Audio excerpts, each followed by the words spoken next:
வணக்கம். நான் சகி. இது என் விழிகளின் அமுத மழைநீ. அத்தியாயம் 14. உன்னை நினைக்கும் போதெல்லாம் இனிக்கும் மனம் வரமாய், உன்னை மறக்க முடியா போதெல்லாம் வலிக்கும் மனம் சாபமாய், நீ என் வரமும் சாபமும் ஆனவன். வியனியின் வார்த்தைகளை கூர்மையாக செவிமடுத்த விஜயன் சட்டென, அப்போ உனக்கு ஆர்கேவை முன்னாடியே தெரியுமா என்றான். மனம் கடந்த காலங்களில் மூழ்கியிருக்க கண்கள் மட்டும் எங்கோ வெறித்திருந்தது. இடையில் கேட்ட விஜயனின் குரலில் நடப்புக்கு வந்தவள், ஏண்டா நீ ஹாஸ்பிட்டல் தானே பிறந்த என்றாள். ஆமாம், ஏன் வியா என்றான். இல்லை, ஒருவேளை ஹாஸ்பிட்டல் போகும்போது அவசரப்பட்டு வழியிலேயே அம்மா வயிற்றுலேருந்து குதிச்சிட்டியான்னு நினச்சேன் என்றாள் சீரியஸாக. சற்று நேரம் அவளை புரியாமல் பார்த்த விஜய், ஹேய், என்னை பார்த்தா அவசரத்தில் பிறந்த மாதிரி இருக்கா என்றான். பார்த்தா தெரியல, ஆனால் நீ வாயை திறந்து பேசின கன்ஃபார்மாக சொல்லிடலாம் என முடித்தாள். இப்போ எதுக்கு என்னை டேமேஜ் பண்ணிகிட்டு இருக்க? ஆர்கேக்கு உன்னை முன்னாடி தெரியுமான்னு தானே கேட்டேன். அதானே நானும் சொல்லிகிட்டு இருக்கேன், அதுக்குள்ளே உனக்கு என்ன அவசரம் என கோபமாக வினவினாள். சரி சரி, ஏதோ ஆர்வ கோளாறில் சொல்லிட்டேன், அதுக்காக இப்படியா டேமேஜ் பண்ணணும்? கண்டினியூ பண்ணு என்றான். ராகவ் ஊரில் இருந்து கொண்டு அனைவரும் சமம் என்றெல்லாம் பேசுவது பாக்கியத்திற்கு பிடிக்கவில்லை. அதனாலேயே அவனை அங்கிருந்து அப்புறப்படுத்த நினைத்தார். சிறு வயதில் வேலையாட்களின் பிள்ளைகளோடு விளையாடியதால் தாயிடம் வசுவுகளை பெற்றான். இருந்தபோதும் அதையெல்லாம் துடைத்துவிட்டு மறுபடியும் விளையாட சென்றிடுவான். அப்படி ஒரு முறை விளையாட போனபோது வேலையாட்களின் குடியிருப்பின் அருகில் இருந்த புகழேந்தியின் வீட்டிற்குள் பந்து போய் விழுந்தது. மற்ற பிள்ளைகள் தயங்கி நிற்க ராகவ் என்னவென கேட்டான். அங்கே போகக்கூடாதுன்னு எங்கள் வீட்டில் சொல்லியிருக்காங்க என்றான் ஒரு சிறுவன். ஏன், அங்கே என்ன இருக்கு என்றான் ஆராய்ச்சி பார்வையோடு. எல்லாம் நம்மளை போல மனுஷங்க தான், ஆனால் உங்கள் அம்மாவுக்கு அவங்கள கண்டா ஆகாது, அதனால் நாங்களும் அங்கே போகக்கூடாதுன்னு எங்கள் பெற்றவங்க சொல்லிட்டாங்க, நாங்களும் போகிறதில்லை, அவ்வளவுதான் என்றான் சற்று வளர்ந்த பையன் ஒருவன். சரி, பந்து வேணுமே, போய் எடுத்துகிட்டு வரலாமா என்றான் ராகவ். வேண்டாம் ராகவ், உங்கள் அம்மா பார்த்தா அவ்வளவுதான், அதை நான் பார்த்துக்கிறேன் என புகழேந்தியின் வீட்டுக்கு சென்றான். அப்போதுதான் பள்ளி விட்டு வந்த வியனி கண்கள் கலங்க அமர்ந்திருந்தாள். அவர்களின் கேட்டை திறந்து கொண்டு வந்த ராகவ் தனியாக ஸ்கூல் பேக் தோளில் மாட்டியபடி அமர்ந்திருந்த வியனியை கண்டான். முகம் அழுது சிவந்து மூக்கை உறிஞ்சி கொண்டிருந்தாள். கொஞ்சம் குண்டாக அழகான பஞ்சு மிட்டாய் போல புசு புசுவென இருந்தாள். ஏன் இந்த பஞ்சு மிட்டாய் இப்படி அழுதுட்டு இருக்கு? அருகில் வந்தவன் ஹாய் என்றபடியே அவள் அருகில் அமர்ந்தான். பயத்தில் பட்டென அங்கிருந்து எழுதவள் பேக்கை பிடித்து ராகவ் இழுக்கவும் தடுமாறி மீண்டும் அமர்ந்தாள். ஏன் இப்படி அழுதுட்டு இருக்க பஞ்சு மிட்டாய் என்றான் இயல்பான குரலில். அவன் கேட்டதும் இன்னும் பெருங்குரல் எடுத்து அழத் துவங்கியவள், எங்கள் அப்பா இப்போ வந்துடுவார், உன்னை பார்த்தா அடி பின்னிடுவார் என்றாள். அவன் கேட்ட கேள்விக்கும் சொன்ன பதிலுக்கும் சம்பந்தம் இல்லாமல், ஏன் நான் என்ன பண்ண பஞ்சு மிட்டாய், அழறியேன்னு சும்மா கேட்க வந்தேன் என்றான். ஆமாம், உன்னை போல தான் அவனும் வந்து பேசினான் என்றாள் அழுகையினூடே. யாரு? அவன்தான், அந்த 11th கிளாஸ் படிக்கிற வினோத்து. என்ன சொன்னான்? புருவம் சுருங்க கேட்டான். அது என தடுமாறினாள். அவள் தடுமாற்றம் கண்டோ ஏதோ பிரச்சனை என உணர்ந்த ராகவ், சொல்லு, என்ன சொன்னான் என்றான் பொறுமையாக. உங்கள் அம்மா தான் யார் கூடவோ ஓடி போயிட்டாங்களாமே, வரியா, நீயும் நானும் ஓடி போகலாம்னு கேட்டான். ராகவிற்கு அதிர்ச்சியும் அனுதாபமும் ஒருங்கே வந்தது. அதனையும் தாண்டி கோபமும் வந்தது அந்த வினோத் மீது. சின்ன பிள்ளையிடம் என்ன பேசியிருக்கான் என நினைத்தவன், நீ என்ன சொன்ன என்றான். நான் என்ன சொல்கிறது, எனக்கு தெரியலையே, அவன் எவ்வளோ பெரிய பையன், அவன் கூட என்னால் எப்படி ஓட முடியும், கால் வலிக்கும்ல, அதனால் வரமாட்டேன்னு சொல்லிட்டேன் என்றாள். இதை கேட்ட ராகவ் பக்கென சிரித்து விட்டான். அவனை முறைத்தாள் அவன் பஞ்சு மிட்டாய். குட்டி கண்களை சுருக்கி புருவம் சுருங்க அவள் முறைத்தது அவ்வளவு அழகாக இருந்தது. பார்த்தாலே கொஞ்சம் தோணும். அப்படி இருக்கும் அவளிடம் எப்படி இதுபோல் பேச முடிந்தது என எண்ணிக்கொண்டான். சரி சரி, முறைக்காத, அதான் சொல்லிட்டியே, அப்புறம் என்ன, எதுக்கு அழற என கேட்டான். அவன் திரும்பவும் இப்போ ஓடி போக வேண்டாம், நீ யாரையாச்சும் கல்யாணம் பண்ணிக்கோ, அப்புறமா அவனை பிடிக்கலன்னா சொல்லு, அப்போ ஓடி போகலாம் அப்படின்னு சொல்கிறான் என்றாள். நான் சொன்னேன், எனக்கு பிடிச்சவங்கள தான் கல்யாணம் பண்ணிக்குவேன், அதுக்கப்புறம் பிடிக்கலனா ஓடி பார்க்க மாட்டேன், தனியாகவே இருப்பேன்னு சொன்னேன். அப்பவும் விடாமல் நீ உங்கள் அம்மா போல தானே இருப்பேன்னு சொல்லி சிரிச்சான். அதான் கோபத்தில் அழுக வந்துடுச்சு என்றால் புறங்கையால் கண்களை துடைத்து கொண்டு. இது பார் பஞ்சு மிட்டாய், என் பேர் ஒன்றும் பஞ்சு மிட்டாய் இல்லை என சீரியஸாக கூறினாள். அது என்னவா வேணும்னாலும் இருக்கட்டும், ஆனால் எனக்கு நீ பஞ்சு மிட்டாய் தான். அதனால் நான் சொல்கிறத கேளு. இது போல் எவன் வேணும்னாலும் எது வேணும்னாலும் பேசுவான். அதை பற்றி நமக்கு என்ன? அப்புறம் இங்கே யாரும் யோகியம் இல்லை அடுத்தவங்களை பற்றி பேச. இனி ஏதாவது பேசினா முதல்ல உன்னை பற்றி யோசித்து பேசுடான்னு முகத்துக்கு நேராக சொல்லிட்டு வந்துடு என்றான் 17 வயதே ஆன ராகவ். என தலையசைத்தவள், ஆமாம், உன்னை எப்படி உங்கள் அம்மா விட்டாங்க? அவங்களுக்கு தான் எங்களை பிடிக்காதே என்றாள் ஆர்வமாக. அவங்களுக்கு பிடிக்கலன்னா என்ன? என் பஞ்சு மிட்டாயை எனக்கு ரொம்ப பிடிச்சிருக்கு, அதனால் நான் இங்கே வருவேன் என கன்னம் தட்டினான். அவன் கூறியதை கேட்ட வியனி சரி என தலையசைத்தாள். இங்கே பார் பஞ்சு மிட்டாய் என ஏதோ கூற வரவும், ஆமாம், எதுக்கு என்ன பஞ்சு மிட்டாய்னு கூப்பிடுற? என் பேர் என்பதற்குள், எனக்கு பஞ்சு மிட்டாய் தான் பிடிச்சிருக்கு, உன் பேரெல்லாம் தெரிஞ்சுக்க வேண்டாம் சரியா? இனி அவன் சொன்னா இவன் சொன்னான்னு அழக்கூடாது. இங்கே ஒருத்தரோட மரியாதையை அவங்க குணத்துக்கும் நடந்துக்கிற விதத்தை வச்சுருந்தான் கொடுக்கணும், தவிர அவங்க வயசுக்கோ இல்லை அந்தஸ்துக்கோ கொடுக்க வேண்டாம் சரியா என்றான். என தலையாட்டினாள். குட் கேர்ள், போய் சாப்பிடு என கூறிவிட்டு அவன் திரும்ப அங்கே புகழேந்தி நின்றிருந்தார். சட்டென அவரை பார்த்ததும் ராகவ் ஒரு நிமிடம் தடுமாறி வீணி அப்பா என ஓடி சென்று அழைத்து கொண்டாள். மகளை பார்த்து புன்னகைத்தவர் ராகவையும் பார்த்து புன்னகைத்தார். அதற்குள் அங்கிருந்து யாரோ ராகவ் என அழைக்க, இது வரேண்டா என்றபடி ஒரு தலையசைப்புடன் பந்தை எடுத்துக்கொண்டு அங்கிருந்து கிளம்பினான். அவன் போன பிறகு வீட்டின் கதவை திறந்து உள்ளே சென்ற மகளும் தந்தையும் தத்தம் வேலைகளை முடித்து கொண்டு உணவருந்து அமர்ந்தனர். அப்போதுதான் வியனிக்கு ராகவின் நினைவு வந்தது. அப்பா, இன்னைக்கு அந்த வினோத் என தொடங்கி நடந்ததை கூறினாள். பொறுமையாக கேட்டவர், வியாக்குட்டி, உனக்கு அப்பா ஏற்கனவே எல்லாம் சொல்லியிருக்கேன், இதுக்கெல்லாம் வருத்தப்படக்கூடாதுன்னு. பேசுகிறவங்க எவ்வளோ நாள் பேசுவாங்க, கண்டுக்காமல் விட்டுடணும். இன்னைக்கு அந்த ராகவ் உன்கிட்ட பேசினதை கேட்டேன், அதை மட்டும் மனசில் வச்சுக்கோ. உன்னை விட கொஞ்சம்தான் பெரிய பையன், ஆனால் எவ்வளவு தெளிவாக தைரியம் சொல்கிறான். நீயும் அதே போல் நடந்துக்கணும். வாழ்க்கையில் யாரை நம்புறியோ இல்லையோ, இந்த ராகவை நம்பலாம் என்றார். சரிப்பா என கூறினாள் வியனி. அங்கே ராகவின் அம்மா பாக்கியம் வீடே அதிரும்படி கத்திக்கொண்டிருந்தார். உனக்கு வர வர அறிவு மழுங்கிட்டு வருதா ராகவ்? எதுக்காக அந்த வீட்டுக்கு போனேன்? அதுவும் அந்த சின்ன சிறுக்கிக்கிட்ட என்ன பேச்சு வேண்டியிருக்கு? அவள் அம்மா ஒரு ஓடுகாலி, அவள் மகளும் அப்படித்தானே? அப்பனும் மகளும் உன்னை வளைச்சு போட பார்க்குறாங்களா? நீயும் அந்த குட்டிக்கிட்ட பேசிட்டு வர? போய் முதல்ல குழி, அந்த அசிங்கம் பிடிச்சவங்க காற்று கூட உன் மேலே படக்கூடாது என விடாது பொரிந்து தள்ளினார். அம்மா போதும், உங்கள் சத்தம் ஊருக்கே கேட்கணுமா? எதுக்காக இப்படி கத்திட்டு இருக்கீங்க? நான் ஒன்றும் உங்ககிட்ட அட்வைஸ் கேட்கல. யார் கூட பேசணும், யார் கூட பழகணும்னு எனக்கு தெரியும். அப்புறம் அவங்கள பற்றி கேவலமாக பேச நீங்கள் யார்? இல்லை நான் யார்? அவங்க வாழ்க்கையே வாழறாங்க, அவங்களுக்கு அதுக்கு எல்லா உரிமையும் இருக்குது. அதை சரி தப்புன்னு சொல்கிறதுக்கு நமக்கு எந்த தகுதியும் இல்லை. அது அவங்க சொந்த விஷயம், அதில் மூக்கு நினைக்கிறது அநாகரிகம். நீங்கள் உங்கள் கொள்கைகளை உங்களோட நிறுத்திக்கோங்க, என்கிட்ட திணிக்காதீங்க என விட்டீத்தியாக கூறினான். இங்கே இருந்தாதான் நியாயம் சமம்னு பேசிட்டு திடீர்னு கொடைக்கானல் கான்வென்ட்டுக்கு அனுப்பி படிக்க வச்சேன். அங்கேயும் போய் இதை தான் கற்றுக்கிட்டு வந்திருக்கியா? உன் பிறப்பு என்ன, குடும்பம், அந்தஸ்து என்ன, அதெல்லாம் மறந்துட்டு ஏதோ பஞ்சத்துக்கு வேலை பார்க்குறவங்கள்ட்ட வரிஞ்சு கட்டிக்கிட்டு பேசுகிற. இதெல்லாம் நல்லது இல்லை சொல்லிட்டேன். உன்னோட தராதரம் அறிஞ்சு பழகு. அவனெல்லாம் ஒரு ஆளுன்னு. மா போதும், விட்ட பேசிகிட்டே போகிறீங்க. பிறக்கும்போதே நமக்கெல்லாம் தலையில் கொம்பு முளைச்சிருக்கா என்ன? சும்மா அந்தஸ்து அது இதுன்னு பேசிகிட்டு இருக்கீங்க. இங்கே ஒரே ஒரு விஷயம் மட்டும்தான் உண்மை, அது பணம் இருக்கவங்க பணம் இல்லாதவங்க. அது மட்டும்தான் மனுஷங்களை பிரிக்குது.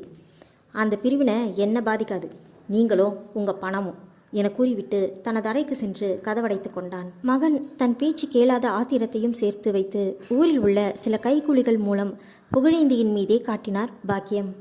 அத்தியாயம் 15. உன்னுடன் சேர்ந்து இருந்த நினைவுகளை எல்லாம் கொஞ்சம் கொஞ்சமாய் செலவழித்து கொண்டு இருக்கிறேன் என் வாழ்நாளிற்காக. ராகவ் கொஞ்சம் கொஞ்சமாய் புகழேந்தியிடம் பழகலானான். முதலில் பார்க்கும்போது புன்னகை, அப்புறம் நலம் விசாரிப்பு, படிப்பு, வேலை, பொது விஷயம், அரசியல், இப்படி போனது அவர்கள் உரையாடல். ஒரு முறை புகழேந்தியின் வாடிக்கையாளர் ஒருவர் திருமண பத்திரிகை கொடுத்துவிட்டு போனார்.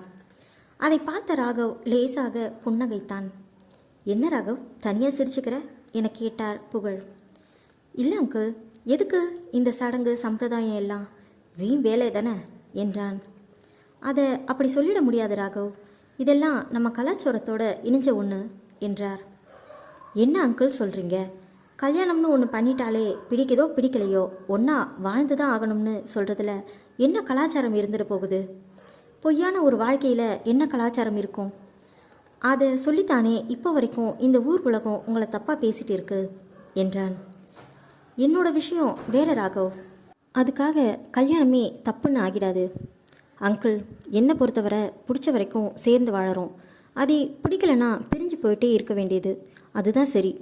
அதுக்கு இந்த கல்யாணம் தடையாக இருக்குன்னா அப்படிப்பட்ட கல்யாணமே வேண்டாம் என்றான் உறுதியாக. புகழேந்திக்கு ராகவின் அறிவும் தெளிவும் ஆச்சரியமாக இருந்தது. ராகவிற்கு அவன் அப்பாவிடம் பகிர முடியாத விஷயங்களை பகிர்ந்து கொள்ளும் உணர்வு புகழேந்தியிடம் தோன்றியது. கொஞ்சம் கொஞ்சமாக புகழின் மெக்கானிக்கல் ஷெட்டில் அவன் பொழுதுகள் போனது. இருவரும் அதிகம் பேசினார்கள். வீணைக்கு கூட கோபம் வந்தது. என்ன இந்த அப்பா எப்போ பாரு அந்த பையன் கூடவே பேசிட்டு இருக்காரு என்று. ராகவ் ஷெட்டுக்கு வரும்போதெல்லாம் பள்ளி விட்டு வரும் வீணையும் அங்கிருப்பாள். அவளை பார்ப்பவன் ஹாய் பெஞ்சுமிட்டாய் என்று புன்னகைப்பதோடு சரி. சின்ன வயதில் பப்பி ஃபேட்டுடன் கொழு கொழுவென இருந்த வியேனியை அவனுக்கு மிகவும் பிடிக்கும். கன்னத்தை பிடித்து கிள்ள வேண்டும் போல கைகள் பரபரக்கும். ஆனால் செய்ய மாட்டான். ஹாய் சொல்வதோடு ஒதுங்கிக் கொள்வான். அவனின் கோட்பாடுகள் வேறு, கொள்கைகள் வேறு. ரசனைக்கும் ரசிப்புக்கும் கட்டுப்பாடுகள் உண்டு. எவரிடமும் எல்லை வைத்தே பழகுவான். அதிகமாய் ஈசிக்கொள்வதும் இல்லை, பூசிக்கொள்வதும் இல்லை. தன் தேவை என்ன என அறிந்தே இருந்தான். ஆனால் வியேனியை பார்க்கும்போதெல்லாம் அள்ளி கொஞ்ச தோன்றும். ஆனால் அவள் ஒன்றும் ஒரு வயது பிள்ளை இல்லையே. வளரும் பெண் பிள்ளையிடம் அனாவசியமாக தொட்டு பேசுவதோ சிரிப்பதோ கூட தேவையற்றது என நினைப்பான். அதனால் அவளை கண்டுகொள்ளாமல் இருக்கவே முயற்சி செய்வான். வீணிக்கு அவன் தன்னிடம் பேசாததும் தன் தந்தையிடம் மட்டும் பேசுவதும் சமமான கோபத்தை உண்டு பண்ணியது. இவனுக்கு யார் முதல்ல ஃப்ரெண்டானது, நானா அப்பாவா? எப்போ பாரு அப்பாவை சுற்றிட்டு இருக்கான், என்னை கண்டுக்கவே மாட்டேங்கிறான் என பொறுமுவாள். புகழேந்திக்கு பாக்கியத்தின் குணம் நன்கு தெரியும். ஆனாலும் ஆர்வமாய் வந்து பழகும் அந்த வாலிபனை தவிர்க்க முடியவில்லை. சில நேரம் சொல்வார், ராகவ், உன்னோட அம்மாவுக்கு நீ இங்கே வர்றது பிடிக்காது, இதனால் உன் மேலே கோவப்படுவாங்க என்பார். ஆட, நீங்கள் என்ன அங்கிள், அம்மா என் மேலே கோவப்படாத நாளே கிடையாது, அவ்வளோ க்ளோஸ் ஃப்ரெண்ட்ஸ் நாங்கள் 2 பேரும் என சிரிப்பான். புகழேந்தியும் சிரித்துவிட்டு சொல்ல வந்ததை மறந்து போவார். இவர்கள் நட்புடன் இருக்க ஊரில் உள்ளவர்கள் எல்லாம் இவர்களை வைத்து பாக்கியத்தை மறைமுகமாக பேச துவங்கினர். இந்த அம்மா அந்த புகழேந்தி பற்றி அவ்வளோ பேசிச்சு, இப்போ பாரு அது புள்ள மட்டும் அந்த ஷெட்டே பழியாக கிடக்கான். ஊருக்கு தான் உபதேசம் போல, பெத்த பிள்ளைகிட்ட பருப்பு வேகலை. ஏண்டா தேவையில்லாமல் பேசிக்கிட்டு? அந்த புகழண்ணன் நல்லவர் தான், தான் உண்டு தான் வேலை உண்டுன்னு இருப்பார். இந்த அம்மா அவர் இடத்த வளைச்சி போட பார்த்தது, முடியலை. அதான் தேவையில்லாத பற்றியெல்லாம் பேசிட்டு இருக்கு. அதையும் அந்த அம்மா கிட்ட கடன் வாங்கியிருக்கிற அந்த முட்டாள் பசங்க நம்புகிறாங்க. அதெல்லாம் இல்லைப்பா, அந்த பையன் ஒரு வண்டி வச்சிருக்கான்ல, அதை சரி பண்ண தான் அங்கே போகிறான், இதில் என்ன இருக்குது? இப்படி பலதரப்பட்ட பேச்சுக்கள் காதில் விழ கொதித்து போனார் பாக்கியம். ராகவ், நீ பண்ணுறது கொஞ்சம் கூட சரியில்லை என தொடங்கினார். அப்படி என்னம்மா பண்ண? தலையை கைகளால் கோதியபடியே கண்ணாடியில் தெரிந்த அம்மாவின் பிம்பத்தை பார்த்து கேட்டான். எனக்கு பிடிக்காதுன்னு தெரிஞ்சோம் அந்த ஆள்கிட்ட பேசிகிட்டு இருக்க. அது மட்டும் இல்லாமல் அவன் கடையில் போய் உட்காந்துட்டு வர, இதெல்லாம் நம்ம கௌரவத்துக்கு கொஞ்சம் கூட சரியில்லை. அம்மா, இந்த கௌரவம் மண்ணாங்கட்டியெல்லாம் எனக்கு தெரியாது, மனசுக்கு பிடிச்சிருக்கு செய்கிறேன் என்றான் திரும்பி நின்று அவரை நேருக்கு நேர் பார்த்து. அப்போது என் பேச்சுக்கு மரியாதை இல்லையா? இருக்கே, நிறைய வச்சுருக்கேன். ஆனால் என்னோட சுதந்திரத்தில் தலையிடக்கூடாது, அது எனக்கு மரியாதை தராத மாதிரி. ஏண்டா, நான் பெரியவளா நீ பெரியவனா என்றார் இடுப்பில் ஒரு கையும் நாடியில் ஒரு கையும் வைத்தபடி. அம்மா, பெரியவங்களுக்கு மட்டும்தான் மரியாதை தரணுமா என்ன? சின்னவங்களுக்கும் தரலாம், அவங்க நடந்துக்கிற விதத்தை பொறுத்து என கன்னம் கிள்ளினான். உடனே இலகிய தாய்மனம், டே கண்ணா, உன் படிப்பு தரம் இதை பார்த்து பழகுடா என்றார் பதமாக. அம்மா, அப்படி பார்த்து பார்த்து பழகினா அது குள்ளநரித்தனம் போல இருக்கும், அதனால் எனக்கு அந்த குணம் வேண்டாம். அப்புறம் இன்னும் 3 நாளில் நான் கிளம்பணும் என்றான். எங்கடா? அதான் ஸ்கூல் முடிஞ்சிருச்சே. ஆமாம் முடிஞ்சிருச்சு. அப்போ இங்கேயே ஏதாவது இன்ஜினியரிங் காலேஜில் சேர வேண்டியது தானே என்றார். அம்மா, நான் விஸ்காம் படிக்க போகிறேன். என்னது அப்படின்னா? அவருக்கு தெரிந்ததெல்லாம் டாக்டர், இன்ஜினியர், வக்கீல். இது மட்டும்தான் படிப்பு. மற்றதெல்லாம் என்னவென அறிந்து கொள்ளக்கூட தயாராக இல்லை அவர். அது மட்டும் இல்லாமல் பார்ப்பவர்கள் கேட்பவர்கள் எல்லோரிடமும் சொல்லிக் கொள்ளும்படியான படிப்பாக இதில் ஒன்றைத்தான் நினைத்திருந்தார். ராகவ் கூறியதை கேட்டதும் அவர் முகமே மாறிவிட்டது. அம்மா, விஸ்காம்னா விஷுவல் கம்யூனிகேஷன், சினிமா, பத்திரிகை, இதுபோல துறை சார்ந்த படிப்பு என்றான். அப்போதும் தாய்முகம் தெரியாதது கண்டு அதை பற்றி விளக்கினான். அம்மா, நான் ஏதோ ஒரு ஆஃபீஸில் உட்காந்து மாத சம்பளத்துக்கு பெஞ்சு தேய்க்க விரும்பலை. எனக்கு க்ரியேட்டிவாக ஏதாவது பண்ணணும். அது சாதனைக்காகன்னு சொல்ல மாட்டேன், என்னோட மனசு திருப்திக்காக எனக்கு பிடிச்சதை மட்டும்தான் செய்யணும்னு நினைக்கிறேன் என்றான். அதுக்காக கேட்குறவங்க கிட்ட எல்லாம் என் புள்ள இந்த வீணா போன சினிமாவை பற்றி படிக்கிறான்னு சொல்லவா? அது எனக்கு எவ்வளோ அவமானம், அசிங்கம் என கத்தினார். அசிங்கமா? படிப்பில் என்னம்மா அசிங்கம் இருக்குது? எனக்கு பிடிச்சிருக்கு, நான் படிக்கிறேன். எவன் கேட்பான் என்றான் கோபமாக. பாத்தியா, இதெல்லாம் இப்படியெல்லாம் பேச சொல்லி அந்த மெக்கானிக் தான் உனக்கு சொல்லி கொடுத்தானா? கண்டவன் பேச்சையும் கேட்டுக்கிட்டு பெத்தவளை எதிர்த்து பேசுறியா? ஏம்மா, நான் என்னமோ உங்களை புதுசாக எதிர்த்து பேசுகிற மாதிரி சொல்கிறீங்க? எனக்கு சொந்தமாக அறிவு இருக்குது. மற்றவங்க அறிவை கடன் வாங்கி பேச வேண்டிய அவசியம் இல்லை. அப்புறம் அவர் நல்ல மனுஷம்மா, அவரை ஏன் இழுத்து வச்சு பேசுகிறீங்க? ஆமாடா, அப்படித்தான் பேசுவேன். எனக்கு பிடிக்காதவங்க கிட்ட பழகினா அப்படி தான் பேசுவேன். உனக்கு அவன் ஏதோ சொல்லி கொடுத்துருக்கான், அதான் என் பேச்சு மண்டையில் ஏற மாட்டேங்குது. ஏன் அவன் பொண்ணு உனக்கு ஏதோ கேவலமாக பேச போக அம்மா என கத்தி இருந்தான் ராகவ். இதுக்கு மேலே ஒரு வார்த்தை கூட பேசாதீங்க. சின்ன பொண்ணுமா அது? அதை போ. சேச்சே, உங்ககிட்ட மனுஷன் பேசுவானா? இப்போ என்ன, நான் அவங்கக்கிட்ட பேசக்கூடாது அவ்வளோதானே? பேசலை, பார்க்கல. ஏன் இந்த ஊர்லேயே இல்லை, போதுமா? எனக்கு பிடிச்ச படிப்பு, எனக்கு பிடிச்ச வாழ்க்கை முறையை நான் வாழ்ந்துக்கிறேன். உங்கள் அடாவடித்தனம், ஆணவம் இதெல்லாம் உங்ககிட்ட கை கட்டி நிற்கிறவங்க கிட்ட காட்டுங்க என்றவன் கோபமாக வெளியேறினான். என்ன ராகவ், அதுக்குள்ளே கிளம்புறேன்னு சொல்கிற என்றார் புகழ். ஆமாம் அங்கிள், அங்கே போய் தான் காலேஜ் சேர வேண்டிய வேலை எல்லாம் பார்க்கணும், அதான் என்றான் உண்மையை மறைத்து. ஓ, அப்போ சரிப்பா, நல்லபடியாக போயிட்டு வா, எங்களை எல்லாம் மறந்துடாத என்றார். இல்லை அங்கிள், அடுத்த லீவ் கிடைச்சதும் கண்டிப்பாக வருவேன். ஆமாம், பஞ்சு மிட்டாய் எங்க என்றான் கண்களால் துளாவியபடி. இப்போதான் வீட்டுக்கு போனான், நீ வேணும்னா போய் பார்த்துட்டு போயேன் என்றார் கபடமற்று. சரி அங்கிள், முடிஞ்சா பார்த்துட்டு போகிறேன் என கூறியவன் பார்க்க வேண்டாம் என்ற முடிவோடு கிளம்பினான். அவர்கள் வீட்டை தாண்டித்தான் தனது வீட்டுக்கு போக வேண்டும். கால்கள் மட்டும் நடக்க மனம் அங்கேயே அந்த வீட்டின் முன்னேயே நின்றது. இந்த பஞ்சு மிட்டாய் ஒரு முறை வெளியே வந்தா பார்த்துட்டு போயிடலாம் என நினைத்தவன் கண்களால் தேடினான் அவனின் பஞ்சு மிட்டாயை. அப்போது உள்ளிருந்து வேகமாக ஓடி வந்தாள் வியனி. இவன் நிற்பது கூட காணாமல் அவன் மீதே மோதி விழுந்தாள். ஏய் பஞ்சு மிட்டாய், என்ன இவ்வளோ அவசரமா, எங்கே போகிற என்றான். அது வந்து என தயங்கினாள். அதான் வந்து என்னை இடிச்சு பாரு, கையே உடைஞ்சு போச்சு, வந்த விஷயத்தை சொல்லு என்றான். அவனை முறைத்தவள், நான் இடிச்சு உன் கை உடைஞ்சு போச்சா என்று விட்டு, அப்பா கிட்ட ஒரு முக்கியமான விஷயம் சொல்லணும் என்றாள். அப்படி என்ன முக்கியமான விஷயம் சொல்லு, நான் கேட்குறேன் என்றான் இவன். இல்லை, அப்பா முதல்ல அவர்கிட்ட தான் சொல்லணும்னு சொல்லியிருக்கார் என்றாள் ரகசியமாக. சரி போய் சொல்லு, அங்கிள் கடையில் தான் இருக்கார் என்றவன் அவன் கிளம்ப போவதை கூறாமல் விட்டுவிட்டான். சரி என அவள் 2 எட்டு வைக்க அவளையே பார்த்தவன் கண்கள் திகைத்தது. ஹேய் பஞ்சு மிட்டாய், நில்லு என்றான். என்ன என கேட்டபடி நின்றாள் வியனி. அவள் கூறாமலேயே அவள் கூற வந்த விஷயத்தை அவள் உடை கூறியது. பெண் பிள்ளைகள் முதன்முறை சந்திக்கும் பருவமடையும் நேர சங்கடங்கள் எல்லாம் ராகவுக்கு தெரியாத போதும் விஷயம் இதுதான் என சற்றென புரிந்து கொண்டான். அவளை போக விடாமல் தடுத்தவனே, என்ன கூப்பிட்டு அப்படியே நிற்கிற என கேட்டாள் வியனி. அவள் முன் மண்டியிட்டு அமர்ந்தான் ராகவ். இங்கே பாரு பஞ்சு மிட்டாய், இப்போ நீ அங்கே போக வேண்டாம். நான் வீட்டுக்கு போயிட்டு அங்கேருந்து அங்கிள் ஷெட்டுக்கு ஃபோன் பண்ணி வீட்டுக்கு வர சொல்கிறேன், அவரே வருவார், சரியா என்றான். இல்லை, அப்பா தான் உடனே என்கிட்ட சொல்லணும்னு சொல்லியிருக்காரு என்றாள் சிறுமி. கரெக்டு தான் சொல்லியிருக்காரு, ஆனால் பாரேன், உன் ட்ரெஸ் எல்லாம் அழுக்காக இருக்குது, இதோடு போனால் நல்லாவா இருக்கும் என்றான். ஆமாம், நான் என்ன பண்ணுறது என்றாள் அரியா சிறுமி. சற்று யோசித்தவன், நீ போய் குளிப்பியான், அப்புறம் வேறு ட்ரெஸ் போட்டுட்டு சமத்தா உட்காந்துட்டு இருப்பியான், அதுக்குள்ளே அங்கிள் வந்துடுவார் என்றான்.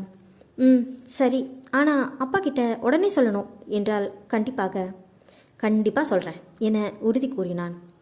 வீட்டுக்கு திரும்பி செல்ல போனவள், ஆமாம் நான் தான் உனக்கு என்ன விஷயம்னே சொல்லலையே, அப்புறம் எப்படி நீ அப்பா கிட்ட சொல்லுவ என சந்தேகம் கேட்டாள்.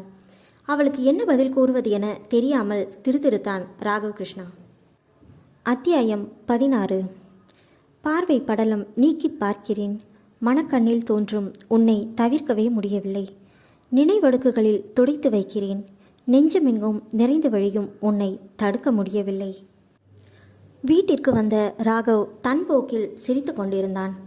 இந்த பஞ்சுமிட்டை என்னையே மடக்கிட்டாளே என வாய்விட்டே கூறினான். ஃபோன் பக்கத்தில் அமர்ந்து கொண்டு அவன் தன் போக்கில் சிரிப்பதை பார்த்த பாக்கியத்திற்கு வயிற்றில் பற்றி எரிந்தது. என்னாச்சு இவனுக்கு? யார்கிட்ட பேசிட்டு வந்து இப்படி பைத்தியக்காரன் போல தனக்குத்தானே பேசிட்டு இருக்கான்? ஒருவேளை அந்த மெக்கானிக் பொண்ணுக்கிட்ட பேசுகிறதால இருக்குமோ? இருக்கும். ஆளும் மொழியும் அவள் அம்மாவை உரிச்சு வச்சுட்டு வந்திருக்கா. அவளையும் அவள் அப்பனையும் ஒரு வழி பண்ணாதான் இவன் அடங்குவான் என நினைத்து கொண்டார். ராகவ் குணம் அறிந்து அவன் இருக்கும்போது ஏதும் செய்யக்கூடாது எனவும் முடிவெடுத்து கொண்டார். அதே போல தாயின் குணம் அறிந்த ராகவும் அன்று இரவே அங்கிருந்து புறப்பட்டு விட்டான். பெண் துணை இல்லாத வீடு என்பதால் புகழேந்தி எந்த சடங்கு சம்பிரதாயமும் பெரிதாக செய்யவில்லை. ஒருபுறம் அவை வீண் என்ற எண்ணம் அவருக்கும் தோன்றியதும் ஒரு காரணமாக இருக்கலாம். இயற்கையாய் உடலும் நிகழும் மாற்றத்திற்கு எதற்கு ஊர்கூட்டி பந்தல் போட்டு பந்தி வைத்து சடங்குகள் செய்ய வேண்டும்? சின்ன பிள்ளை மனம் இதனை எப்படி ஏற்குமோ என்னவோ என நினைத்து விட்டுவிட்டார். ஆனால் தாயுமானவனாக மகளுக்கு வேண்டிய அத்தனை அறிவுரைகளையும் நல்லுரைகளையும் கூறினார்.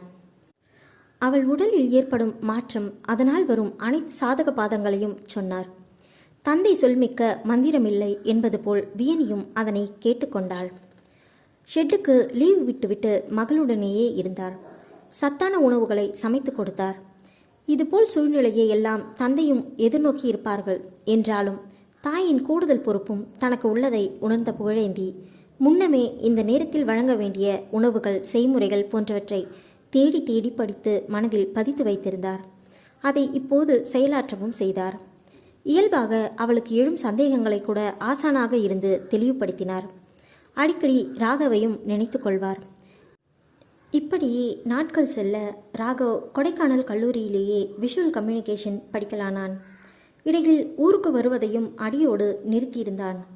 அவன் வராததற்கும் காரணம் புகழேந்தியும் அவர் மகளும் தான் என பாக்கியம் குற்றம் சாட்டினார். அவரை அவமானப்படுத்தும் தருணத்தை எதிர்பார்த்திருந்தார். வியனி பள்ளி செல்ல துவங்கியிருந்தாள். இப்போது அவளுக்கு எல்லாமே தெரிந்திருந்தது. தன்னைத்தானே அறிந்திருந்தாள். ராகவின் வீட்டை தாண்டி செல்லும் போதெல்லாம் அவனை நினைத்து கொள்வாள். சொல்லாமல் கொள்ளாமல் காணாமல் போனதற்காக மனதிற்குள் திட்டி தீர்த்து கொள்வாள். பள்ளி முடிந்து வீடு திரும்பும்போது ஒரு நாள் வியனி என யாரோ அழைக்க யார் என்று பார்த்தாள். அவள் வகுப்பு தோழியின் அண்ணன் நின்றிருந்தான். இவளை விட 2 வயது பெரிய பாலகன். அவள் தோழியுடன் பார்த்திருக்கிறாள். என்னையா கூப்பிட்ட என கேட்டாள். ஆமாம். நீ என் தங்கச்சியோட கிளாஸ் தானே? ஆமாம்.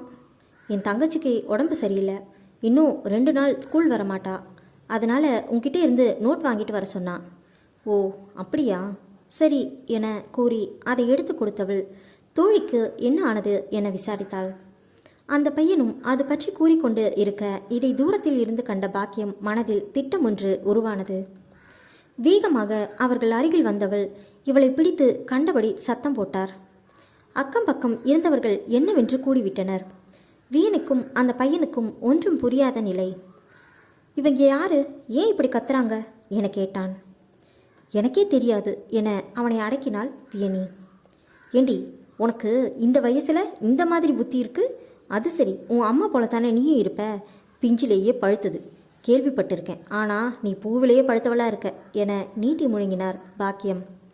என்ன பூவு, என்ன பிஞ்சு என சந்தேகம் கேட்டான் அவன்.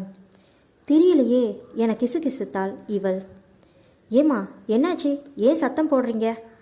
அட, இது என்ன ஊரா இல்லை வேற ஏதாவதா? ஒழுக்கம் இல்லாதவ பெத்த பொண்ணு மட்டும் இப்படி ஒழுக்கமாக இருப்பா. இங்கே பாரு, பட்ட பகலில் இந்த பையன் கூட நின்று பேசிட்டு இருக்கா என கூறினார்.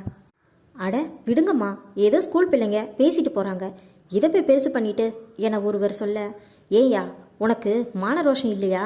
இதே போல் உன் வீட்டு பொண்ணு நின்று பேசினா சும்மா இருப்பியா? இவளை பார்த்து மற்ற பிள்ளைங்களும் தானே கெட்டு போகும் என அளந்து விட்டார். அதை கேட்ட பிறகு அந்த நபர் வாயை திறக்கவில்லை. இவளையும் இவங்க அப்பனையும் ஊரை விட்டு துரத்த சொல்லி எப்போவோ சொன்னேன், ஆனால் கேட்கல, அதான் இப்படி அசிங்கம் பண்ணுறாங்க என கூற அந்த பையன் இல்லை, நாங்கள் எதுவும் பேசலை என கூறினான். ஏய், நீ இந்த ஊர்லேயே இல்லையே, நீ இங்கே என்ன பண்ணுற? பேசாமல் ஓடு, உன் வேலையை போய் பாரு என விரட்டி விட்டார் பாக்கியம். அந்த பையனும் இவளை பார்த்து கொண்டே தயங்கி தயங்கி அங்கிருந்து அகன்றான். மகளை பார்க்க வீடு வந்த புகழேந்தி பாக்கியம் பேசியதை கேட்டு கொதித்து போனார். சின்ன பிள்ளைய இப்படி அசிங்கமாக பேசுவீங்க, உங்களுக்கு அறிவில்லையா என கத்தினார். அறிவில்லையா? யாரை பார்த்து பேசுகிற? உன் தகுதி என்ன, என் தகுதி என்ன என எகிரினார் பாக்கியம். தகுதியா? எது தகுதி? பணம் வச்சிருக்கிறது மட்டும்தான் தகுதியா? ஆமாம், என்னோட பொண்ணை கேள்வி கேட்க நீங்கள் யார்? அவள் தப்பே செஞ்சாலும் கண்டிக்கிற உரிமை எனக்கு தான் இருக்குது. வாடா போகலாம் என வியனியை அழைத்து சென்றார்.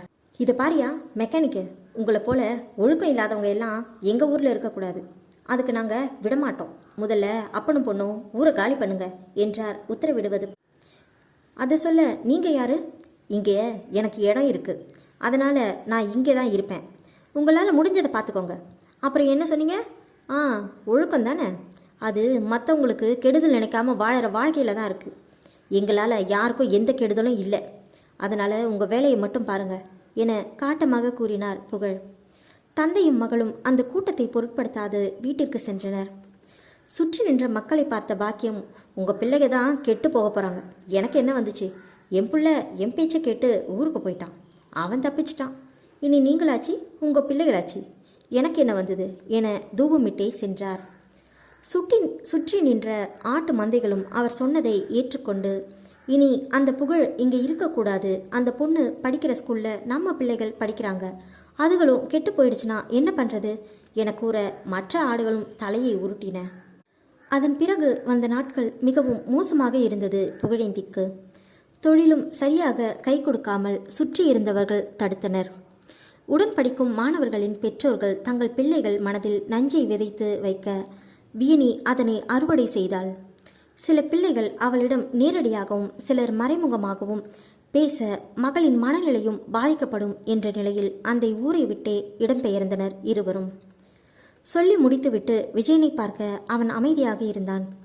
ஹே, என்ன அவ்வளவு சோகமான கதை இல்லையே என புன்னகைத்தாள் வியனி. ஆமாம், அவ்வளோ சோகம் இல்லை தான், ஆனால் அதுக்காக நீங்கள் அங்கே இருந்து வந்திருக்க வேண்டாம். சரிதான், பயந்து வரல, சின்ன பிள்ளையாக இருந்த என் மனசு கஷ்டப்படும்னு அப்படி வர வேண்டியதாக போச்சு என்றாள். அப்போது ஆர்கேக்கு உன்னை தெரியுமா என்றான் ஆர்வமாக. தெரியாது என உதட்டை பிதுக்கினாள். அவங்க அம்மா சொல்லியிருப்பாங்களே. தெரியல. நீ சொல்லலையா? இல்லை. ஏன்?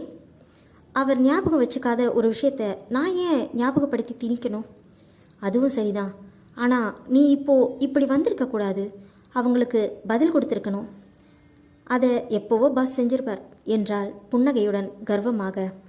அவ்வளவு நிச்சயமாக எப்படி சொல்கிற என கேட்டான். எனக்கு அவரை பற்றி தெரியும் என அழுத்தமாக கூறினாள் வியனி.